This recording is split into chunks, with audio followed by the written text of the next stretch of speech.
I loved Nash Lu for 7 years, but when I was kidnapped, he didn't pay the ransom, all because his secretary suggested this was a chance to teach me a lesson. I endured hellish torment, finally learning to stay away from Nash Lu. He then wept and begged me for another chance. The day I walked barefoot into the city, I made the news. The adopted daughter of the Lu family, kidnapped for months, returned in tattered clothes, dirty and reeking, her scarred feet bare, like a dog.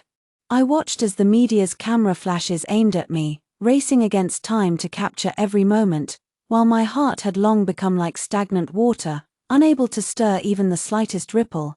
The old Elsha is dead. The glamorous, innocent, spoiled, and vibrant Elsha is dead. It was those kidnappers. And also Nash Lu, who destroyed her. Soon, a group of bodyguards dressed in black suits cleared a path through the impenetrable crowd. The leader was named Blake Yi.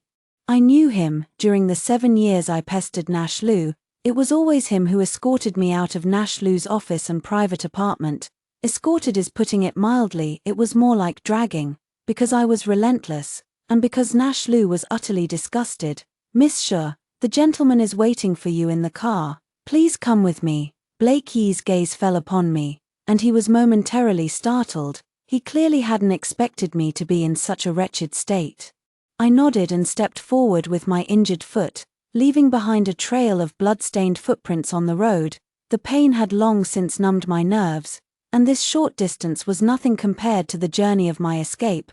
Blakey walked behind me and couldn't help but call out, "Miss Shur." I didn't answer him. Pity me. Actually, he should be grateful. After this lesson, I will never pester Nash Lu again, nor will I cause any additional trouble for his work. After getting in the car, I saw Nash Lu sitting with his eyes closed, resting. His fine black hair was meticulously styled, and his exquisitely sculpted features were flawless beyond reproach. Yes, during the time I was gone, he must have felt an unprecedented sense of peace and relaxation. His overall condition couldn't have been better. Hearing the noise, Nash Lu slowly opened his eyes. The moment he saw me, he barely recognized me. "Elsha," I obediently nodded. "Yes, I've learned my lesson." Before, I didn't care about being the Lu family's adopted daughter and acted as if I were their biological child, arrogant and domineering. But now, after being kidnapped, I've realized my life is in the Lu family's hands. If Nash Lu doesn't pay the ransom, my life is worthless. He frowned, visibly displeased. "How did you let yourself end up like this?" "Like this? What does that mean? A madwoman, a beggar?"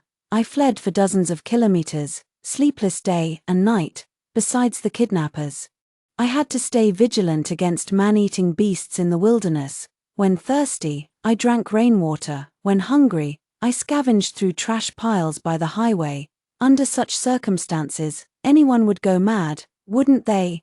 I knew he was upset that my appearance in front of the media would cause trouble for his company, or more accurately, the Lu family's company. "I'm sorry for dirtying Nash Lu's eyes." Hearing my response, Nash Lu paused for a moment before curling his lips into a smile. "She wasn't wrong. You've indeed learned to behave." I didn't understand what Nash Lu meant. As the car door closed and the engine started, he suddenly reached his long arm toward me. Instinctively, I shrank back into the corner in resistance, only for him to stop abruptly and remark with disgust, "Elsha, you stink." Perhaps because the car's interior was enclosed, the foul odor clinging to me finally reached Nash Lu's senses, a fermented stench of blood and sweat, mixed with the grime of rolling in dirt and scraping through garbage piles. Hearing Nash Lu's words, I instinctively moved away from the seat, causing the car to swerve, and I ended up kneeling in the aisle. Sorry, I won't dirty the seats. I just kneeling here is fine." It hurt my knees. And the tiny blood holes left by the kidnappers' thin steel needles. They blamed me, saying I meant nothing to Nash Lu, that they couldn't get a ransom, wasted their time, and took their anger out on me. I couldn't stand up, so I simply knelt in that cramped space. Nash Lu instantly flew into a rage. "What are you doing? Get back to your seat," he commanded me, but disgusted by the filth, he didn't come to help me up. I had no choice but to obey. Struggling with all my might to prop myself up and sit back down, the pain, combined with the low blood sugar I'd been suffering from these days, even forced tears out of my eyes. Nashlu had always turned a blind eye to my tears, finding them nothing but an annoyance, but this time, against all expectations, he actually tossed the handkerchief he'd used to wipe his hands onto me.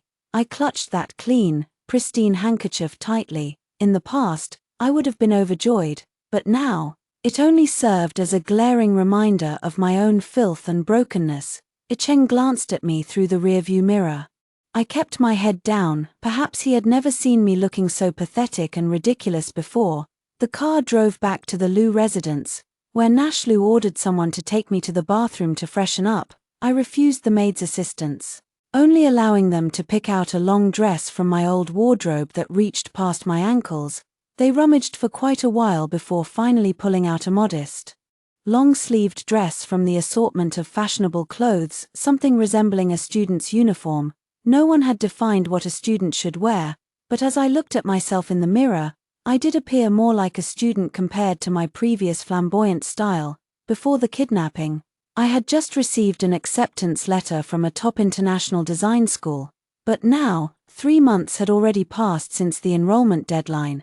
Thank you, the maids were shocked, never expecting the young mistress to thank them, but after this experience, I understood clearly that at my core, I was no different from them. They were maids hired by the Lu family, and I was merely a daughter hired by the Lu family. Pushing the door open, I saw Nashlu waiting for me at the top of the stairs. He leaned lazily against the railing, eyeing me up and down before letting out a mocking laugh. Elsha, what kind of trick are you up to now, dressed like this, tacky? Nashlu thought this was just another childish attempt of mine to grab his attention, but all I wanted was to cover up the scars on my body. I followed Nashlu into the dining room, where an eerie silence hung in the air. It wasn't until Nashlu signaled for me to step forward that I noticed Mr. and Mrs. Lu sitting at the table, their faces filled with concern. As soon as Mrs. Lu saw me, she practically rushed over, her steps unsteady. A woman beside her considerately reached out to support her. Auntie Lu, don't worry, Miss Shah has returned safe and sound, hasn't she, Miss Shah? Auntie Lu has been so worried about you that her hair turned white. I recognized this woman. She was Nashlu's secretary. Ria Cheng had naturally straight black hair and wore the simplest high-neck sweater and jeans, yet around her neck hung a beautiful rose gold necklace. I was safe and sound, while in contrast, Mrs. Lu's hair had turned white from worry. With just one sentence, I went from being the victim to the unfilial daughter of the Lu family. Mother Lu held on to me and cried, while the woman beside her tried to comfort her, but I couldn't cry. I looked at Nashlu, whose eyes seemed to say that I was a heartless person. Finally, Father Lu spoke up sternly to interrupt. Stop holding on to Elsha, let her come and eat. Mother Lu wiped her tears and said, it's my fault, my fault. Our dear girl has suffered so much these days and probably hasn't eaten well. Come quickly, Auntie made your favorite fish soup. Mother Lu pulled me to sit between her and Father Lu, while Nashlu sat across from me, and Ria Cheng took the seat beside him. How much like a family, looking at the food in my bowl, with its perfect color, aroma, and taste. I had almost forgotten what normal food was like. I wanted so badly to throw down my chopsticks and grab it with my hands to stuff into my mouth. The closer I got to the city on the highway, the stricter the sanitation management became. Gradually, I couldn't find any trash piles, which meant no food, so I was practically starving for 3 days, surviving only on leaves. Under everyone's gaze, I restrained myself, picked up the bowl, and used chopsticks to shovel the food into my mouth. Even so, I could still see Ria Cheng's mocking look as she ate daintily with her chopsticks, flaunting her elegance. Nashlu saw this scene and naturally felt even more disdain for me. But under his mother's signal, he had no choice but to personally place a piece of sweet and sour pork in my dish. I had thought that even the most unpalatable plain kanji and steamed buns from before would now be devoured by me, but as I looked at the tempting sweet and sour pork, the mere thought that it was Nashlu who had served it made my stomach churn with nausea. Sweetie, eat up. Nashlu knows you like sweet and sour flavors, so he specially asked the cook to prepare an extra dish. Nonsense. Nashlu has no idea what I like. On the contrary, I know his preferences inside out. For example, His favorite color is rose gold. Seeing my hesitant hand with the chopsticks, Father Lou asked with concern, "What's wrong, sweetheart? Did you argue with Nash Lou on the way back?" "Don't worry, after dinner, I'll deal with him, Dad," Nash Lou called out, perhaps feeling that this made him lose face in front of Ria Cheng. I shook my head without speaking, overcoming the physical disgust, and used my chopsticks to put the sweet and sour pork into my mouth. Little did I know, the moment I swallowed, I vomited it out. Nash Lou looked stunned, and I immediately stood up from the stool, covering my head and hiding in the corner. I'm sorry, I'll eat it, please don't hit me." Everyone was shocked. Mother Lou's tears welled up again as she came over to hug me. "Did those people abuse you, sweetheart? Tell me, did they?" Father Lou walked over with Nash Lou. His expression pained as he looked at me with deep sympathy. Nash Lou frowned, remaining silent, his face darkening ominously. "What does this mean? Didn't the kidnappers threaten the Lou family, saying that if the ransom wasn't paid, their adopted daughter would get a taste of being bullied? So why are they now asking me if I've suffered abuse? Honestly, giving me a moldy steamed bun or a bowl of spoiled rice doesn't even count as abuse after all. What I ate later was more like slop." I was just too scared, afraid of the feeling that my life was in Nash Lou's hands. The kidnapper negotiated with him personally, yet he chose to abandon me. He hated me so much. I think that's where the disgust on **** came from. After dinner, I was called to Old Man Lou's study. Father Lou, abandoning his usual decisive demeanor in business, asked me kindly and patiently, "Sweetheart, you've liked Nash Lou since you were little. Do you still like him now?" I quickly shook my head, so vigorously that my cheeks began to ache. I had liked Nash Lou for 7 years, 7 years of humility, 7 years of pain. Yet, I never learned my lesson, which is why this time, I endured hellish retribution and torment. I don't dare to like Nash Lou anymore. Father Lou pondered my answer for a moment before sighing regretfully. Forget it. If you can't be the Lou family's daughter-in-law, you'll always be the Lou family's daughter. You're such a good and beautiful girl. It's Nash Lou who's not fortunate enough to have you." He took out a bank card from the drawer. "This is what your parents left for you. There's 4 million in it. They asked me to keep it safe and give it to you as a dowry when you grew up." 4 million, the ransom was also 4 million. During the days of my captivity, I had resented my parents at times, wondering why they hadn't taken me with them, leaving me to suffer such torment for nothing. So, they had already left behind provisions to ensure I could live well. They loved me so much. I bit down on my thumb to keep myself from crying out loud. "Thank you, Uncle." By the time I left the study, it was already 8 p.m. I headed toward my room but ran into Nash Lou halfway there. He saw through my intention and spoke to me in an unexpectedly gentle tone. "Ria Cheng will stay in your room tonight. You can move to the guest room next to mine." So it was for Ria Cheng. I nodded and started walking in the opposite direction. When I first moved into the Lou family's house, Nash Lou disliked me and moved to the room farthest from mine, one on the easternmost side, the other on the westernmost. But my room was decorated by a top luxury designer hired by the Lou family, something the guest room could never compare to. But after all, it's the Lou family's property. If Nash Lou wants me to step aside, then I will. I hadn't taken 2 steps when Nash Lou called out to me. "Elsha, why are you so obedient now?" I turned back and noticed his expression was laced with mockery, yet also seemed tinged with concern. I'm sorry." I hesitated before speaking. Apart from endless apologies, I truly didn't know what to say to Nash Lou. "This is the 3rd time you've apologized to me today. You're acting strange." Nash Lou walked over, bent down, and reached out to touch my forehead. I recoiled as if shocked by electricity. By the time I grabbed the hallway railing, my legs were so weak I could barely stand. Nash Lou looked at me like I was crazy, his expression growing impatient, suppressing the tremor in my voice. I said, I'll move out tomorrow. I've already talked to Uncle Lou about it." I thought Nash Lou would take the news lightly and let me off. But unexpectedly, he became angry. "Move out? Why, I just let Ria Cheng stay in your room for a while. She's a guest. What's the big deal if you give in to her?" I quickly shook my head. "That's not it." With a dark expression, Nash Lou strode toward me, grabbed my wrist, and dragged me toward the easternmost room. "Come with me. I have something to tell you." Fear surged through my mind, overwhelming me. With a trembling voice, I pulled out the bank card Uncle Lou had just given me in the room.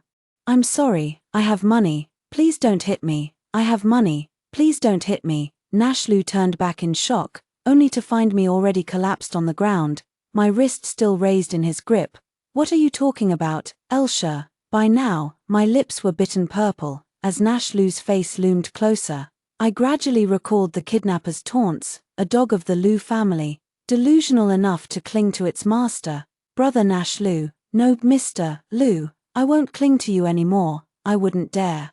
Nash Lou finally realized something was off about my mental state. His movements softened considerably as he wrapped an arm around my waist and lifted me from the ground. The weightless sensation made me instinctively wrap my arms around Nash Lou's neck, and his stern expression finally softened slightly. "Elsha, it's not that I don't want you clinging to me, just..." Before he could finish, the door in the hallway clicked open, and Ria Cheng peeked out from my room, the bright light spilling out. Covering her mouth, she feigned surprise. "President Lou, Miss Shi," Nash Lou said unhappily, "the room is yours. What else do you want?" Ria Cheng replied with a hint of grievance. "It's a video conference with the branch in the U.S. They specifically requested your presence, Mr. Lou." Nash Lou glanced at me in his arms and reluctantly set me down. My body stiffened, and I couldn't utter a word. "Wait for me in my room," he said. After leaving a message, Nash Lou walked toward Ria Cheng, and the two entered the room, closing the door behind them. The bright light vanished from the hallway, and as if I had narrowly escaped death, cold sweat had long since soaked through the clothes on my back. Nash Lou wouldn't be coming back because I knew Ria Cheng's methods. Countless times, on my birthdays, at my graduation ceremony, he had been called away by her like this. Perhaps he truly wanted to leave, and perhaps he truly had no intention of returning. And I needed to leave as soon as possible, to go somewhere where Nash Lou was out of sight. I was terrified that any further contact with him would drive me to the brink of madness. I sat on the guest room bed until 3 a.m., not a single sound coming from Nash Lou's room next door. During that time, I used the new phone Nash's mother had bought me to log into an app and found a well-secured apartment available for rent. At the first light of dawn, the Lou residence was utterly silent. Carrying my dress shoes, I walked out barefoot. Once outside, I suddenly noticed someone leaning against Nash Lou's car, playing with their phone. My heart skipped a beat, terrified it might be Nash Lou. The person also heard the noise and looked toward me, and only then did I realize it was a Cheng. I pretended nothing had happened, walked past him, and headed to the roadside to hail a taxi. But he followed me. "Miss Shi, does Mr. Lou know you? Can you not tell Nash Lou?" I suppressed my excitement. I was so close, just a little bit more, and I could have escaped. Why did I have to run into him of all people? Cheng was somewhat puzzled. Mr. Lou would be worried. I shook my head vigorously and started taking off my clothes. Cheng hastily stepped back, then turned his head away, his ears turning red. "Miss Shi, what are you doing?" I didn't take it seriously. If I could survive, what did **** matter? That kind of thing had long been worn away by Nash Lou. He wouldn't worry about me. These scars were all left on me by the kidnappers under his orders. Cheng looked at me then. Under my coat, I was wearing a white sleeveless tank top that clearly revealed the purplish-red whip marks, blue-green bruises, and several scabbed scars on my arms. He couldn't believe it. These shocking scars were beyond his comprehension. Taking advantage of his daze, I quickly put my clothes back on and pleaded, "Cheng, please, let me go, or I'll die." This was the first time I had called him by his name. Before, I had always referred to him as Nash Lou's dog, just like the kidnappers referred to me. Cheng was speechless for a long moment. I hurriedly ran to the roadside to hail a taxi when suddenly, a large hand grabbed me. Recoiling instantly after sensing the scars beneath my clothes, I was almost in tears. "Don't," Cheng gritted his teeth, his tone resolute. "You can't get a taxi at this hour. I'll take you," with mixed emotions. I got into Nash Lou's car again, and Cheng turned off the dashcam just in case.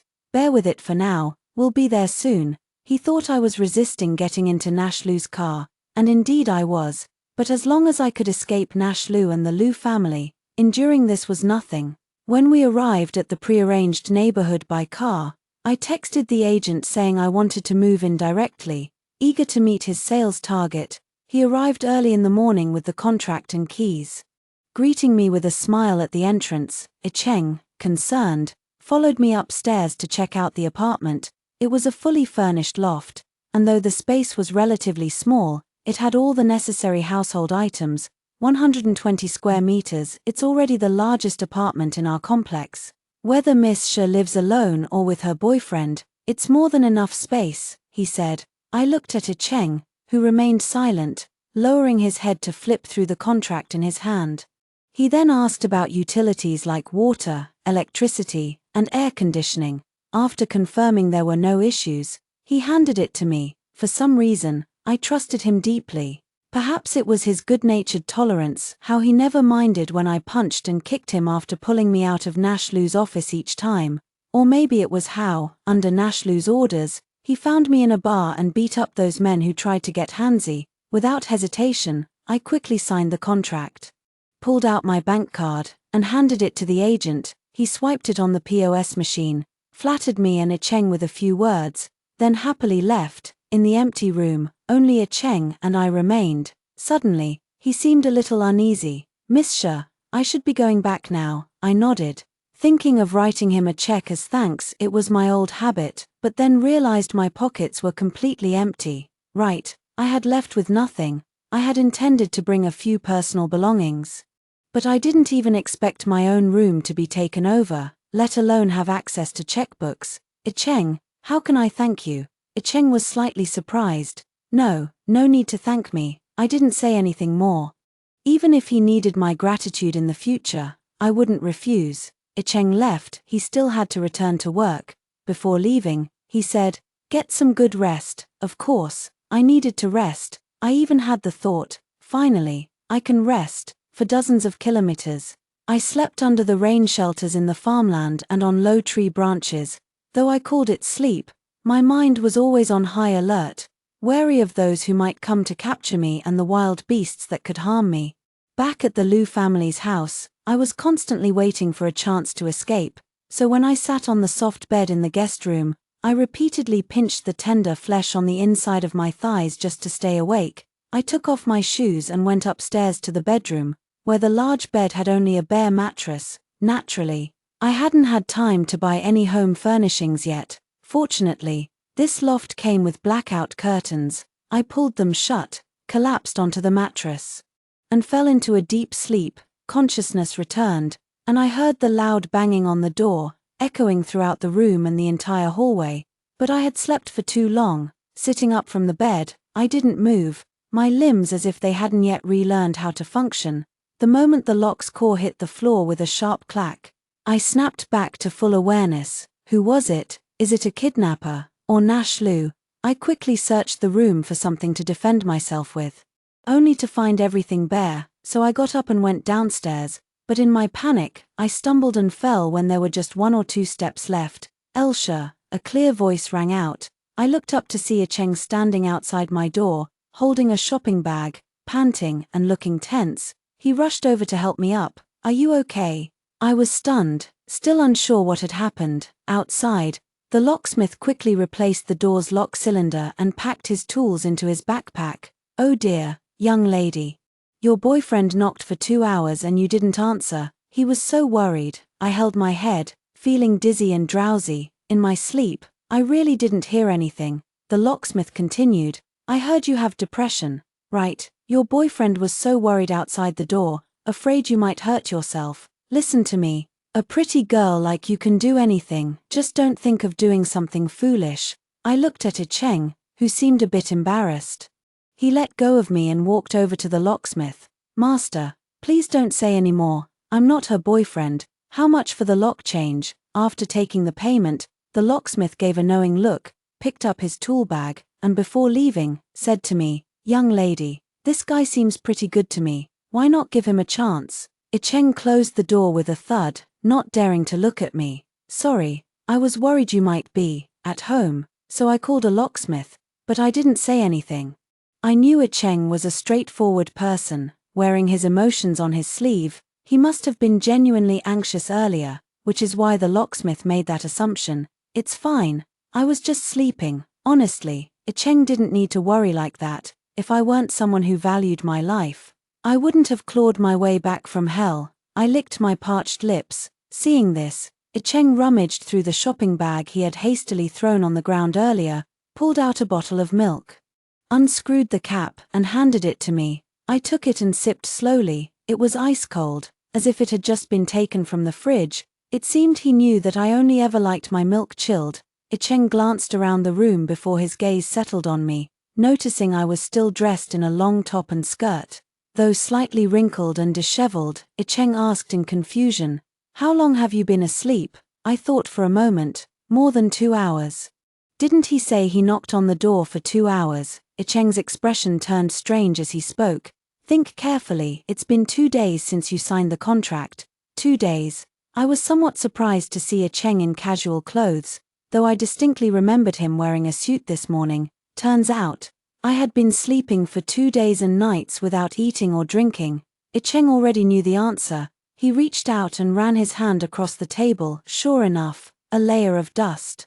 I hadn't cleaned the apartment since moving in. He took off his black jacket and tossed it onto the chair, stirring up a cloud of dust as it landed. "Sit here." I didn't know what he was up to, so I walked over and sat down on his coat. He rolled up his sleeves and went into the bathroom. After some noise, Cheng came out with a wet cloth and started wiping the dining table, then the coffee table, and finally the wardrobe. "Rest for a bit.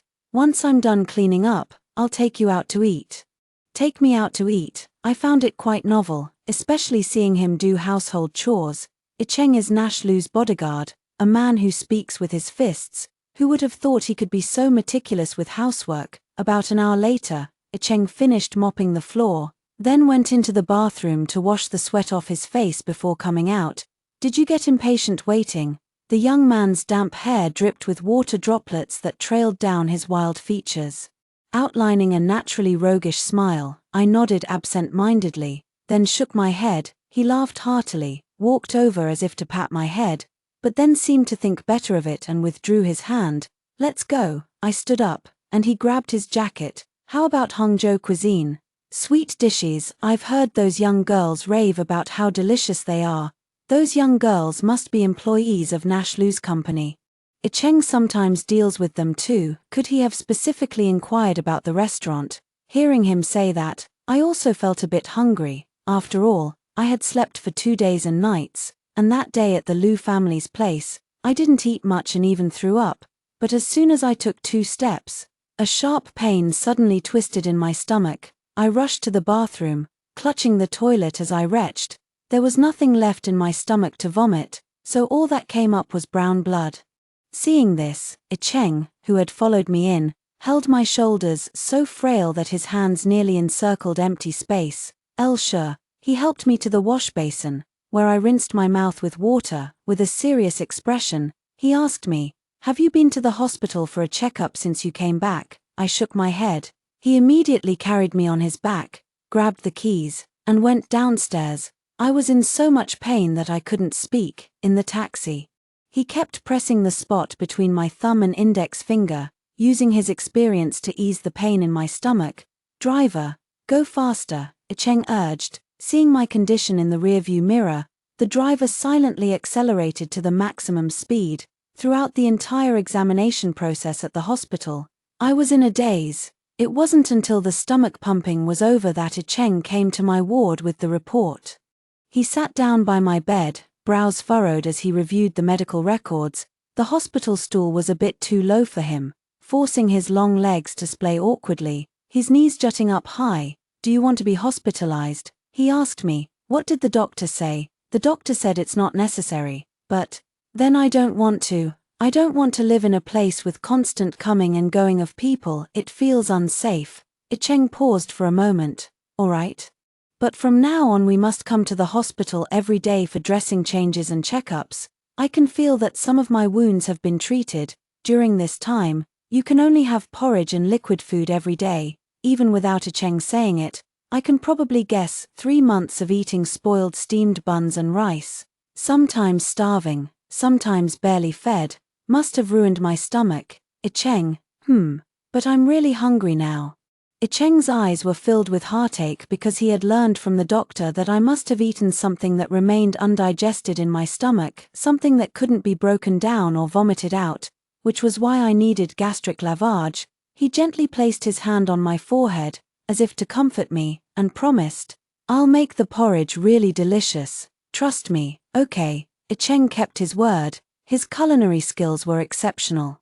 And even the simplest porridge could be transformed into something extraordinary in his hands. Thanks to him, I've felt my health improve significantly during this time. Just as I was serving myself a third bowl of cashew porridge for lunch today, Icheng stopped me. He smiled with narrowed eyes. While I was juicing some fruit, did this little greedy cat sneak another bite? Seeing my plan foiled, I dejectedly placed the bowl in the sink. He put down the half-cut fruit and walked over. "I'll wash the dishes, you go watch TV on the sofa." I nodded with little enthusiasm, when suddenly he grabbed me and pulled me back, trapping me between the sink counter and his body. "If I don't let you have kanji, you'll ignore me." I didn't speak, pouting as I looked away. He chuckled.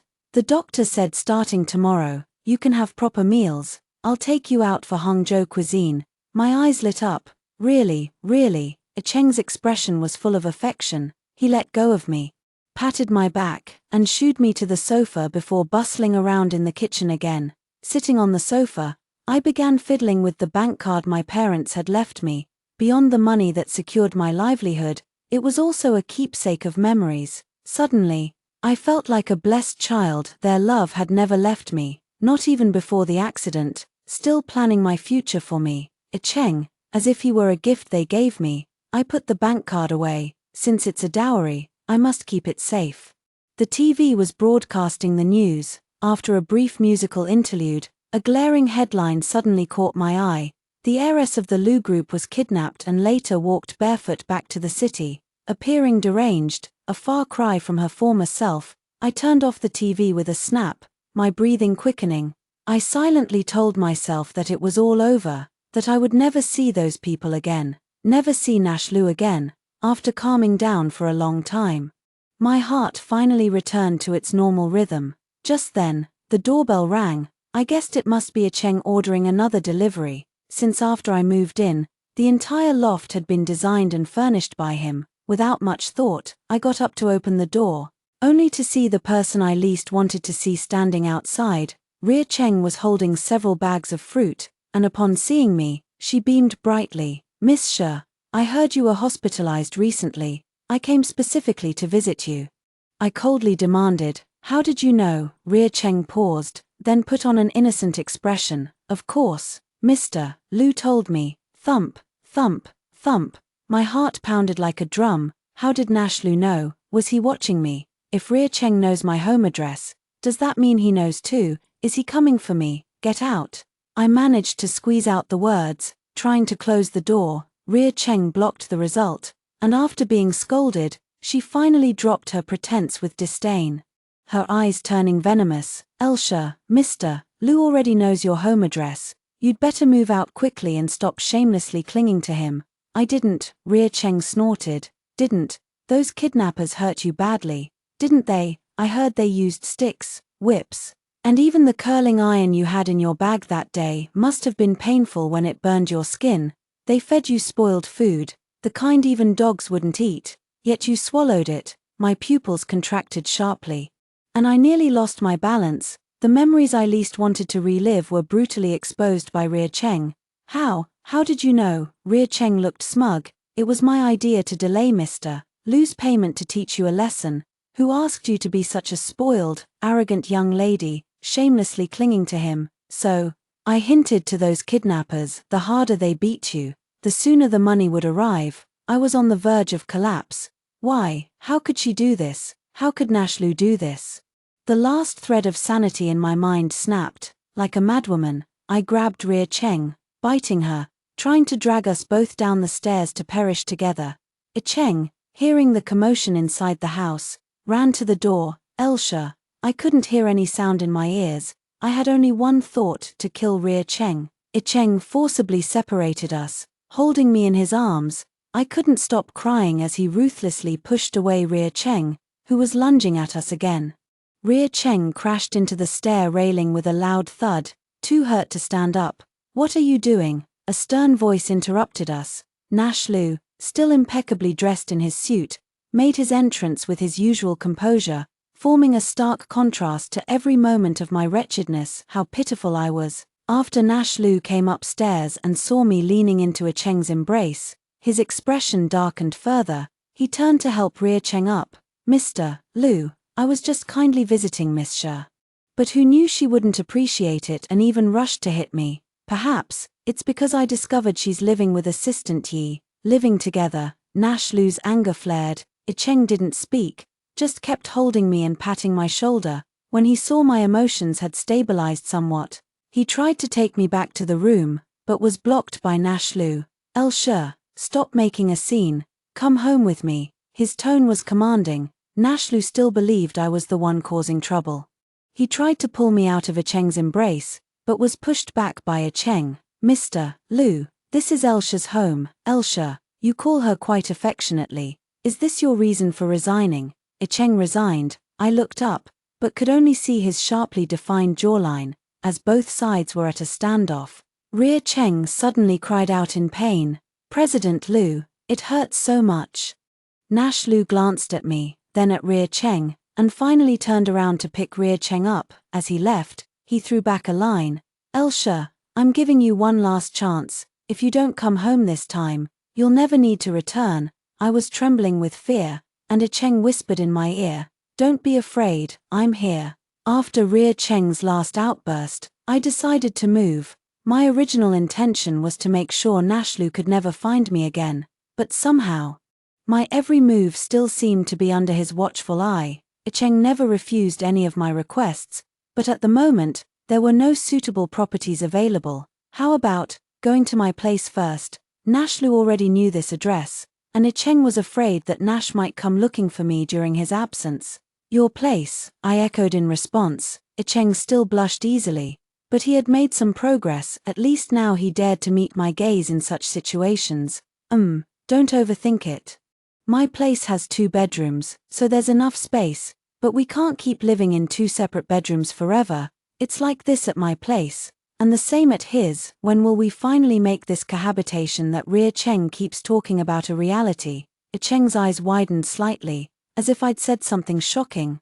My face didn't flush. My heart didn't race. Teasing him has long become second nature to me. "Xia." I took out the bank card my parents left me and said to Cheng with utmost seriousness, "Cheng, you know as well as I do that I'm the Lu family's adopted daughter, a plaything they can discard at any moment. But I too have sincerity, though most of it is tainted. Still, there's a tiny bit left that's pure. This little bit of sincerity, I wonder if you'd be willing to accept it."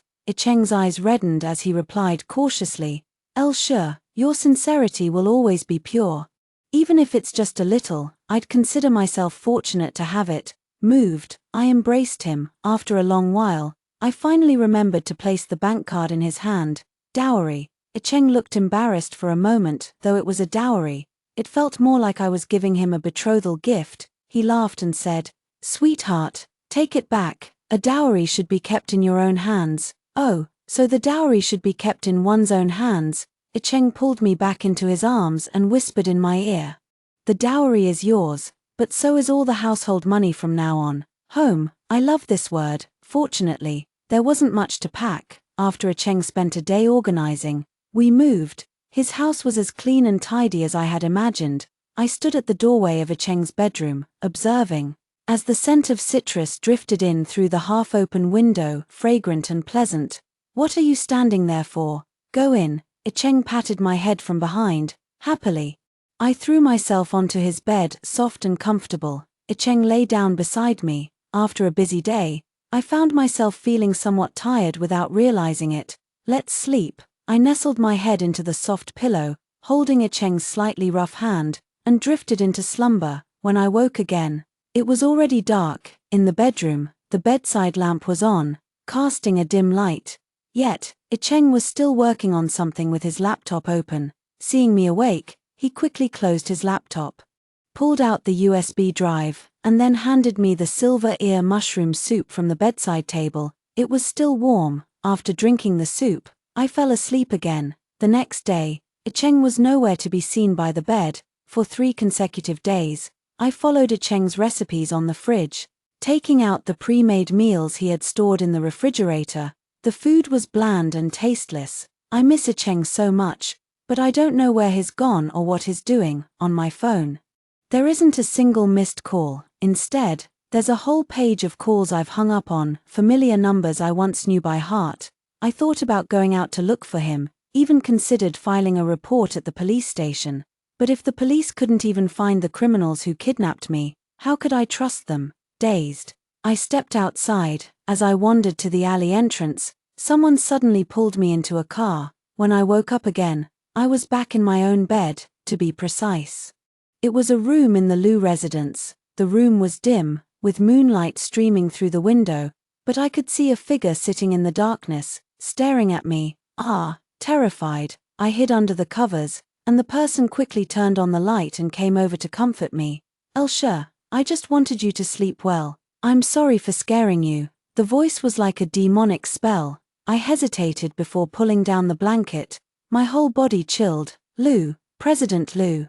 Nash Liu pulled down the blanket, his expression slightly hurt. "Elsha, didn't you used to call me Brother Nash Liu before?" I shook my head, only wishing he would stay away from me. My chest felt crushed against the bed, making it hard to breathe. "I don't dare anymore. I'll never cling to President Liu again." Day and night, I could only remember this one sentence, the one that might spare me another beating. Nash Liu seemed somewhat emotional too, his eyes red as he restrained himself. "Elsha, I'm sorry. I didn't know that delaying the ransom payment by a few days would bring you. They promised me they wouldn't hit me. He could have saved me. The things I don't want to recall, someone always makes me remember them over and over." Nash Liu seems to already know what I've been through, but all I want to know is where Cheng has gone. "Do you know where Cheng is?" Nash Liu gripped my wrist, his tone both forceful and pleading.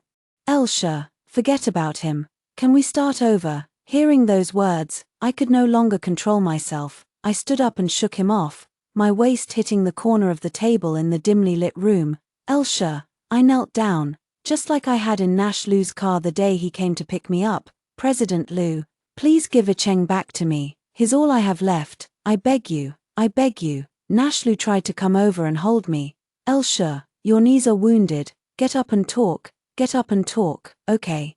I dodged his hand, resisting frantically. "He's all I have." "Nash Liu, isn't it just that you want me dead? Don't touch him. I'll die. I'll go die." Nash Liu broke down, shaking his head in sorrow. "Elsha, I never. How could I ever want you to die?" Bang! I smashed the vase on the table, picked up a shard, and pressed it against my own throat. "Where the hell is Cheng?" Nash Liu looked utterly defeated. "Elsha, I really don't know. Please stay still, don't hurt yourself." I froze for a moment, then suddenly understood. "So that's it. You didn't believe I would actually kill myself." "Doctor," Nash Liu shouted. The doctor and bodyguards rushed in simultaneously. As I was restrained, Nash Liu seized the opportunity to snatch the sharp ceramic shard from my hand. A sedative was injected, and I instantly lost all strength and emotion. The private doctors were busy bandaging Nash Liu's cut hand. "I'm fine. Go check on Elsha. Don't worry, Mr. Liu. Miss Sha only suffered a superficial cut, a minor wound. The doctors simply wrapped it with 2 layers of gauze.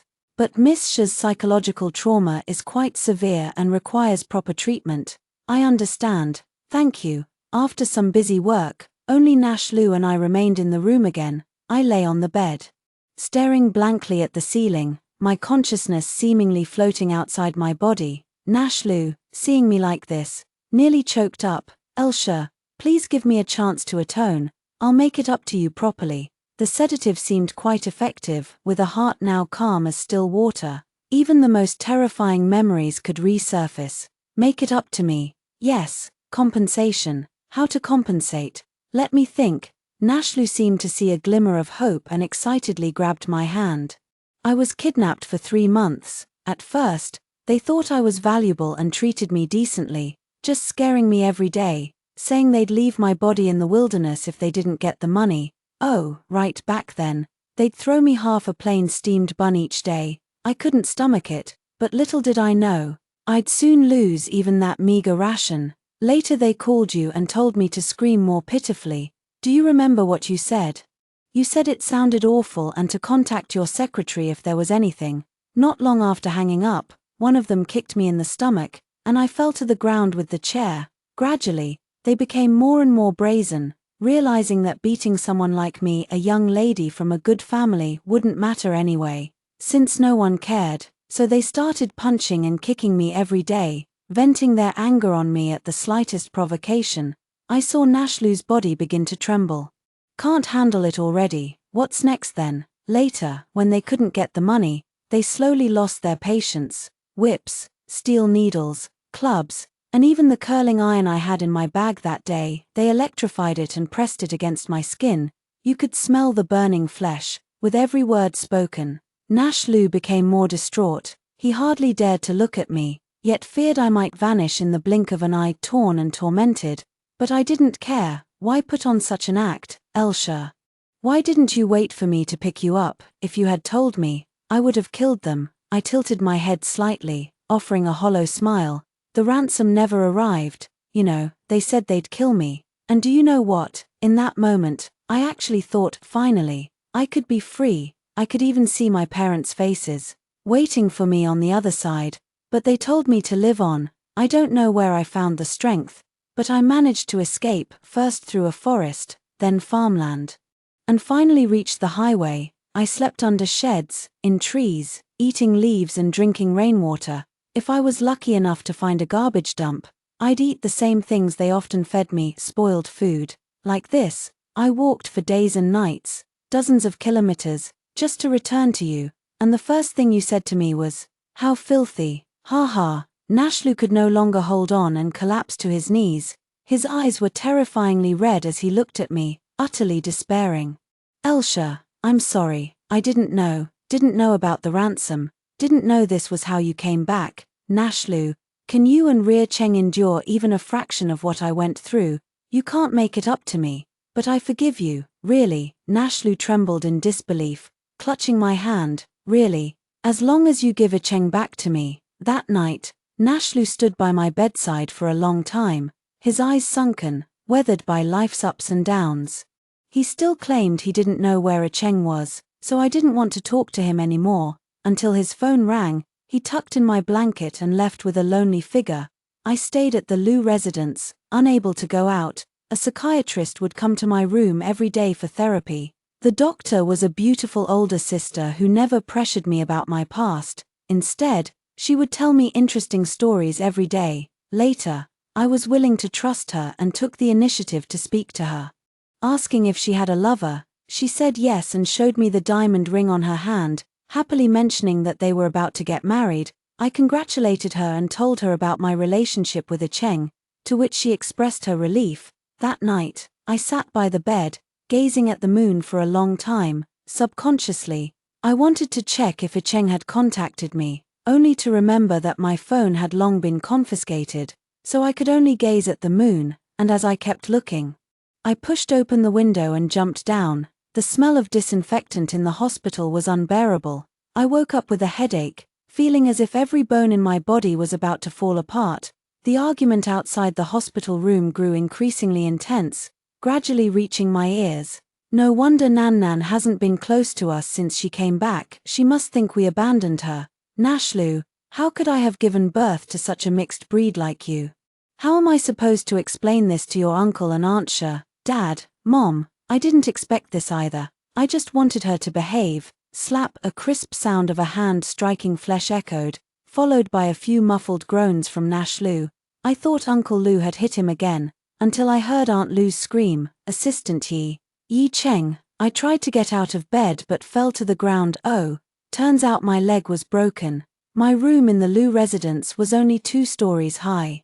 Jumping from there wouldn't have been enough to kill me. Hearing the commotion, Cheng rushed in from outside, his face weathered with stubble on his chin, as if he hadn't shaved for days. Icheng, I casually grabbed a piece of fruit from the bedside and threw it at him. Though hit, Icheng looked tense and worried, quickly stepping forward to pick me up and place me back on the bed. Mother Lu called for the doctor. After a brief examination, the doctor said, "The patient must not get out of bed casually for the next 2 weeks. There's already irreversible damage to the knees. If you act recklessly again, you might as well forget about keeping your legs." It was clear the doctor was a bit angry. Icheng quickly apologized in a gentle tone, saying, "I won't do it again next time." The doctor gave a strange look at the people gathered around me and said, "If you need help or legal assistance, come directly to me." With that, he left to make his rounds. Indeed, with such injuries on me, it's hard not to make people think too much. Icheng came up and hugged me, covered in dust from the journey. I pushed him away, but then Mother Lu came up and embraced me. This time, I didn't dare to push her away. "My dear girl, you've suffered so much. It's all my fault. I failed in raising my son properly." I comforted her. "It's okay, Auntie, it's all in the past now." Nashlu stood silently in the corner of the ward, filled with guilt. He probably never expected me to jump out of the room. "Go over there, kneel down before Elsha, Mr. Lu commanded. Nashlu obediently walked over, and I looked to Icheng for help. Icheng pulled him up in one swift motion. "Elsha can't take it anymore." "Yes, Uncle Lu, the Lu family has raised me for so long. This time, let me repay the Lu family."